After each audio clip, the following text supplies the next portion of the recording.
13. Sikap mencurigakan. Usia kehamilan Tasya memasuki 8 bulan. Wanita itu makin merasakan kepedihan ketika mengingat dirinya yang akan segera berpisah dengan anak dalam kandungannya. Akhir-akhir ini, Tasya lebih sering merenung di taman belakang saat Kenzo masih di kantor. Seperti yang Tasya lakukan sore ini. Dia mengusap-usap perutnya, lalu tiba-tiba menitikkan air mata. Ternyata Biinah, asisten rumah tangga Kenzo, telah memperhatikan apa yang dilakukan istri kedua majikannya tersebut. Wanita paruh baya itu segera menghampiri Tasya dan meminta izin duduk di sampingnya. Tasya mempersilahkan dan tetap berusaha menyunggingkan senyuman di bibir walaupun dirinya menangis. "Bu Tasya kok nangis?" tanya Biinah setelah duduk. "Saya hanya kelilipan aja, Bi." Tasya berusaha mengelak dengan memberikan alasan. "Bu Tasya nggak pintar berbohong. Saya dapat melihat adanya kesedihan di wajah Bu Tasya." Biinah tidak percaya sama sekali dengan alasan yang Tasya berikan karena wanita paruh baya tersebut melihat sendiri kalau wanita itu sedang menangis. "Kalau Bu Tasya mau cerita, saya siap mendengarkan. Saya sudah lama memperhatikan Bu Tasya sering murung, sedih, bahkan menangis di tempat ini. Tapi sebelumnya saya nggak berani mendekat." Biinah akhirnya jujur dengan apa yang dia saksikan selama ini. "Terima kasih, Bi. Saya benar-benar terharu. Saya tiba-tiba merindukan ibu saya yang sudah lama meninggalkan kami. Saya boleh peluk Biinah?" Tasya merasa terharu setelah mengetahui perhatian yang Biinah tunjukkan. Tanpa diminta, bening kristal dari pelupuk mata Tasya kembali jatuh membasahi pipi. Tasya dan Biinah pun berpelukan. Sangat terlihat adanya kebahagiaan terpancar di wajah Tasya. Wanita itu merasakan sesuatu yang berbeda saat mendekap Biinah. Dia menemukan kehangatan yang telah lama hilang. "Terima kasih, Bi. Perasaan saya sedikit tenang setelah memeluk Biinah." Tasya pun melepaskan pelukannya. "Bu Tasya kenapa? Apakah ada masalah dengan Pak Kenzo atau Bu Siska?"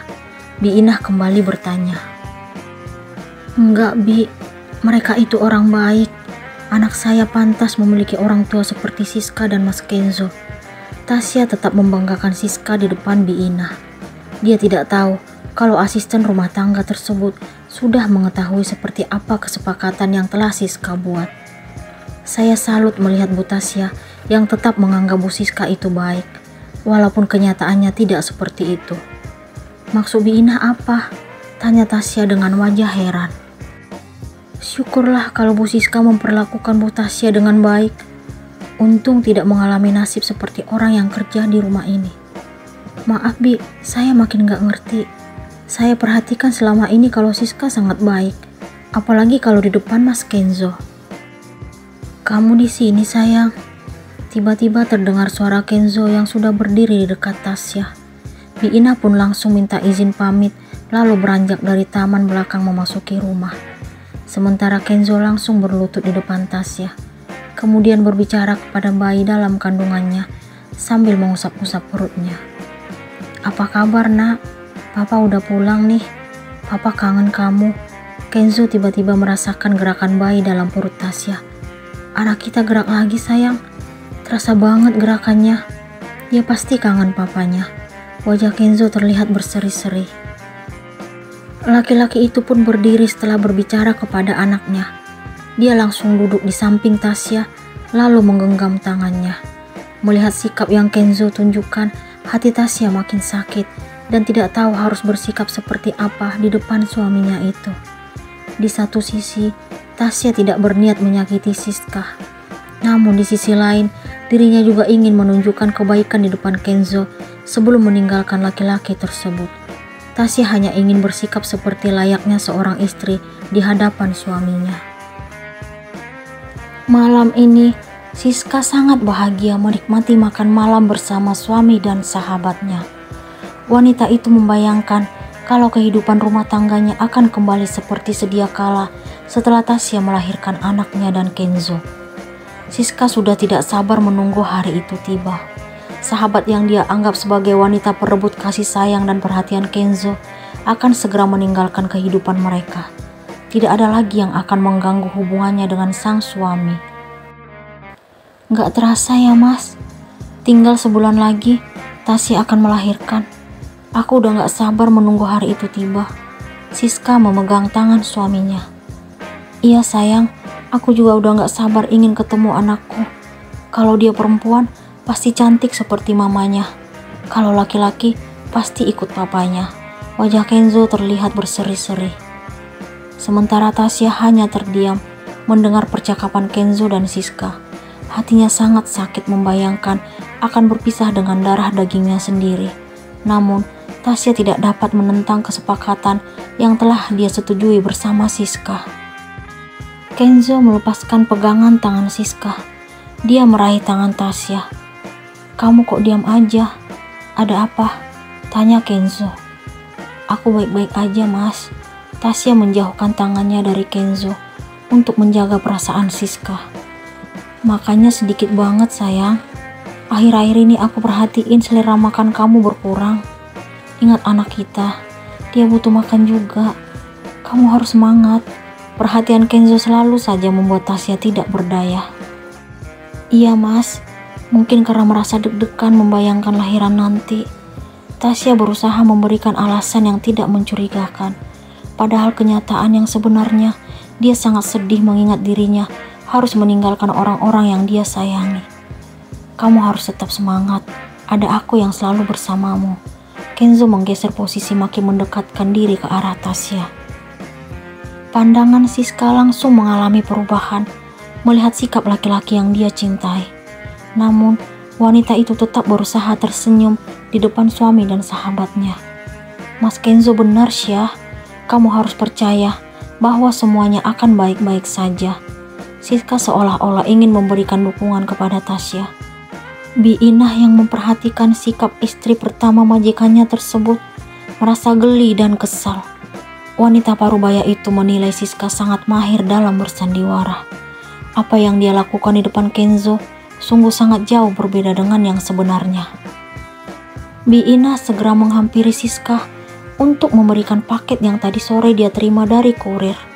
Asisten rumah tangga tersebut merasa heran karena istri pertama sang majikan akhir-akhir ini sering menerima paket dari seseorang yang pengirimnya sama. Permisi Bu, ada paket untuk Ibu. Bi Inah pun menyerahkan amplop berwarna coklat kepada Siska. Siska dengan segera langsung menerima paket tersebut dari Bi Inah. Terima kasih Bi, Bibi boleh pergi. Siska langsung meminta Bi Inah pergi dari ruang makan. Paket apa sayang? Tanya Kenzo kepada Siska. Dari teman Mas. Wajah Siska terlihat sedikit tegang. Tasya dapat melihat perubahan itu. Teman kamu baik banget. Kenzo memberikan balasan dengan polos. Iya Mas. Oh ya, malam ini kamu tidur di kamar Tasya aja. Temani dia supaya lebih bersemangat. Tasya merasakan sesuatu yang aneh dengan apa yang Siska katakan. Terima kasih sayang. Aku juga ingin dekat-dekat dengan anakku. Kenzo sangat bahagia mengetahui dirinya akan tidur di kamar wanita yang sangat dia cintai.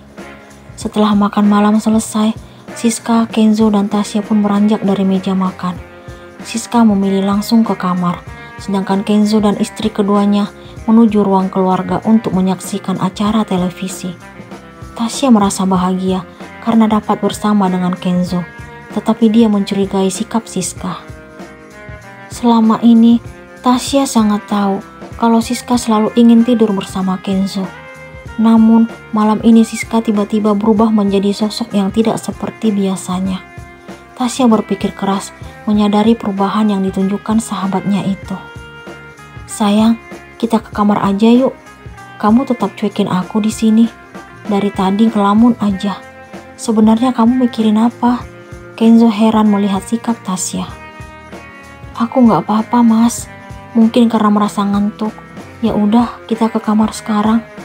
Kenzo akhirnya menuntun Tasya melangkah ke kamar. Laki-laki itu merasa sangat bahagia karena malam ini dapat bermesraan dengan calon ibu dari anaknya. Kenzo selalu berharap dapat menikmati hari-hari bersama Tasya. Aku coba tidur ya Mas. Tasya merubahkan tubuh ke tempat tidur. Tapi aku masih kangen sayang, ingin ngobrol sama kamu. Tasya merasa bahagia karena kalimat itu yang dia tunggu dari Kenzo. Ya udah, aku temanin ngobrol. Aku belum terlalu ngantuk sih. Kenzo makin bersyukur mendengar jawaban itu. Tasya kembali duduk lalu menyandarkan kepala ke bahu suaminya. Kenzo makin terharu dengan sikap yang Tasya tunjukkan. Laki-laki itu merasa kalau sang istri telah jatuh cinta kepadanya. Aku boleh nanya sesuatu nggak sayang? Tanya Kenzo sambil memainkan jemari Tasya. Mau nanya apa? Apa kamu pernah jatuh cinta? Pernah, tapi sama orang yang salah. Kok bisa sayang? Orang yang kucintai sudah menjadi milik wanita lain. Kenzo tidak mengerti apa maksud ucapan Tasya. Laki-laki itu hanya bisa menduga-duga dan berharap bahwa sosok yang Tania maksud adalah dirinya. Kenzo sangat bersyukur apabila sang istri telah membuka hati dan bersedia membalas cintanya. Apa yang Siska sembunyikan dari Kenzo dan Tasya?